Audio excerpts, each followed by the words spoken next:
যথাযোগ্য মর্যাদায় যশোরে পালিত হয়েছে বীরশ্রেষ্ঠ শহীদ ল্যান্সনায়েক নূর মোহাম্মদ শেখের ৫৪তম শাহাদত বার্ষিকী। শুক্রবার সকাল ১০টায় বিজিবির কাশীপুর বিওপি সংলগ্ন বীরশ্রেষ্ঠের সমাধিস্থলে এ আয়োজন করে যশোর ব্যাটালিয়ন ৪৯ বিজিবির। এই সময় গার্ড অব অনার প্রদান, পুষ্পস্তবক অর্পণ, ফাতেহা পাঠ ও বিশেষ মোনাজাত অনুষ্ঠিত হয়। পরে উপস্থিত সবার মাঝে তবারক বিতরণ করা হয়। অনুষ্ঠানে যশোর ব্যাটালিয়নের উপ অধিনায়ক মেজর নূর উদ্দিন আহমাদ, সহকারী পরিচালক সোহেল আল মুজাহিদ, বীরশ্রেষ্ঠের পরিবারবর্গ, স্থানীয় জনপ্রতিনিধি, গণ্যমান্য ব্যক্তি ও বিভিন্ন গণমাধ্যমের প্রতিনিধি উপস্থিত ছিলেন।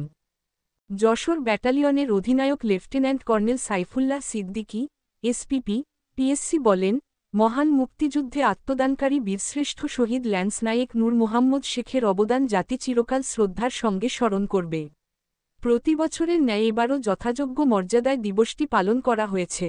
খবর এনিউজ বাংলা। এ ধরনের আরও খবর জানতে চোখ রাখুন আমাদের এনিউজ বাংলার ফেসবুক পেজ ও ইউটিউব চ্যানেলে।